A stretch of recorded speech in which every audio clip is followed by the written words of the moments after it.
पिछली क्लासों में कि राजनीति विज्ञान का उस राजनीति विज्ञान में न्याय की उत्पत्ति किस प्रकार हुई, इसके विचारक कौन कौन से, भारतीय विचारक, पाश्चात्य विचारकों के बारे में पढ़ा अपन ने। इसके बाद अगली क्लास में अपन ने देखा कि पाश्चात्य विचारकों में प्लेटो और अरस्तु के बारे में पढ़ा था। ये पाश्चात्य विचारक जो थे ये प्राचीन कालीन विचारक या परंपराकालीन विचारक। इसके बाद देखते हैं मध्यकालीन न्याय के जो विचारक हैं कि मध्यकाल में आकर के 12वीं शताब्दी के बाद जो है न्याय की जो अवधारणा थी, प्राचीन अवधारणा जो थी प्लेटो और अरस्तु के समय, उसमें क्या परिवर्तन आया वो हम आगे देखते हैं। तो मध्यकालीन न्याय के जो विचारक हमारे सिलेबस में है उनमें संत ऑगस्टाइन का जिक्र आता है और दूसरा आता है थॉमस एक्विनास। क्योंकि दोनों ही संत ऑगस्टाइन और थॉमस एक्विनास ये दोनों ही चर्च से जुड़े हुए थे, इसलिए इन्होंने अपने कुछ विचार जो है इनके और जो है प्राचीन कालीन न्याय के जो विचार थे उनसे थोड़े से हट करके, लेकिन इशारा उसकी तरफ ये भी कर्तव्यों पर ही और कानूनों के पालन पर ही जोर देते हैं। संत ऑगस्टाइन की बात करें अपन तो इनका जन्म जो है इटली में हुआ था। ये इटालियन विचारक थे। इन्होंने ये बताया कि जो न्याय पर आधारित राज्य होगा उसको इन्होंने एक नाम दिया था ईश्वरीय राज्य। तो ईश्वरीय राज्य क्या है? ऐसा राज्य है जो न्याय पर आधारित है, जहां प्रत्येक व्यक्ति अपने कर्तव्यों का पालन कर रहा है, चरित्रवान है, सद्गुणों से युक्त है। तो उसी राज्य को जो न्याय पर आधारित है वो राज्य क्या नाम दे दिया इन्होंने संत ऑगस्टाइन ने? ईश्वरीय राज्य। तो इन्होंने ईश्वरीय राज्य के सिद्धांत का प्रतिपादन किया था। अपनी न्याय की अवधारणा के लिए संत ऑगस्टाइन ने किस राज्य का प्रतिपादन, किस सिद्धांत का प्रतिपादन किया था? ईश्वरीय राज्य के सिद्धांत का प्रतिपादन किया था। अब ईश्वरीय राज्य क्या है? ऐसा राज्य जिसमें सभी व्यक्ति अपने कानूनों का पालन कर रहे हैं, अपने कर्तव्यों का पालन कर रहे हैं, कोई किसी का हिंसा का प्रयोग नहीं कर रहा है, झूठ और फरेब नहीं है, किसी प्रकार का धोखा नहीं है। ये सारी सद्गुण जहां पाए जाते हैं संत ऑगस्टाइन उसे क्या कहते हैं? ईश्वरीय राज्य। तो ईश्वरीय राज्य के सिद्धांत का प्रतिपादन संत ऑगस्टाइन ने किया। इन्होंने ये बताया कि ये ईश्वरीय राज्य के लिए व्यक्ति के कर्तव्य पालन को ही न्याय मानते हैं, यानी ईश्वरीय राज्य की जब स्थापना करते हैं न्याय के लिए, इन्होंने ईश्वरीय राज्य के सिद्धांत को दिया था। और ईश्वरीय राज्य की स्थापना के लिए किसका आवश्यक माना है? व्यक्ति के कर्तव्य पालन को आवश्यक माना गया है। संत ऑगस्टाइन ने अपने जो न्याय का सिद्धांत दिया था, या ईश्वरीय राज्य के सिद्धांत को भी कह सकते हो आप, या तो न्याय का सिद्धांत दे दीजिए, या कह सकते कि संत ऑगस्टाइन के ईश्वरीय राज्य का सिद्धांत किससे संबंधित है? तो न्याय से संबंधित है।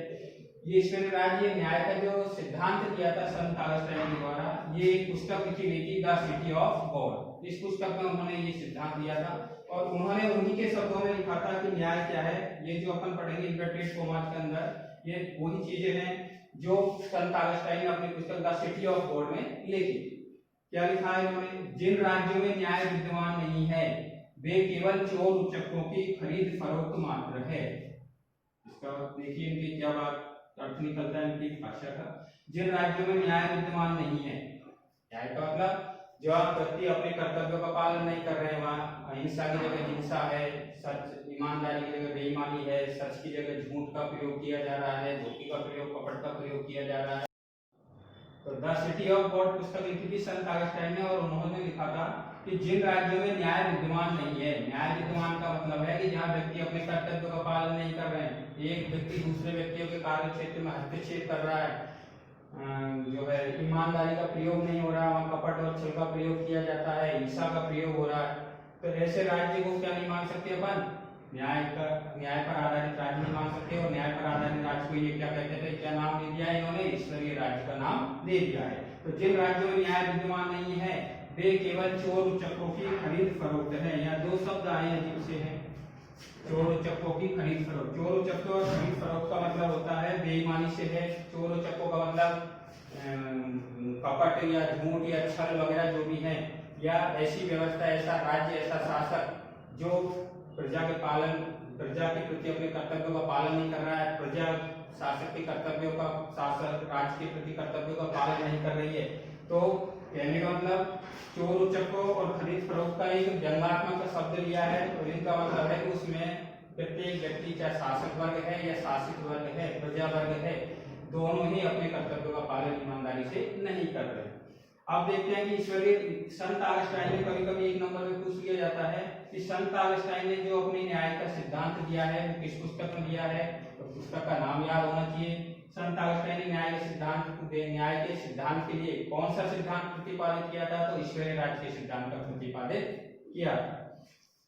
संत अगस्तीन ने अपनी जो न्याय की जो अवधारणा व्यक्त की है, न्याय के जो विचार दिए हैं, वो किसके ऊपर दिए हैं? देखिए, परिवार किसको शामिल करता है? परिवार को शामिल करता है। लौकिक राज्य, दूसरा ईश्वरीय राज्य। लौकिक राज्य, ईश्वरीय राज्य समानार्थी शब्द है, लेकिन ईश्वरीय राज्य को उस अर्थ में लेते हैं जहां पर क्या है, पूर्ण रूप से प्रत्येक व्यक्ति क्या कर रहा है? अपने कर्तव्यों का पालन कर रहा है। इसलिए इन्होंने परिवार, लौकिक राज्य और ईश्वरीय राज्य के संदर्भ में न्याय का क्या किया है? वर्णन किया है।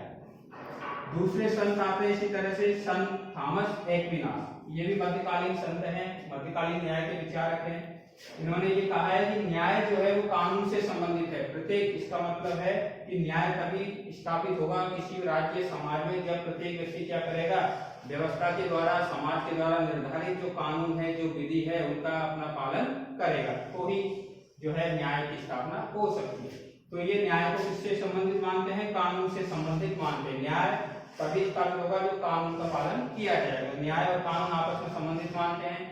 और दूसरा तत्व जो मानते हैं न्याय के लिए, इन्होंने सबसे ज्यादा जो बल दिया है एक्विनास ने, वो दिया है समानता शब्द पर।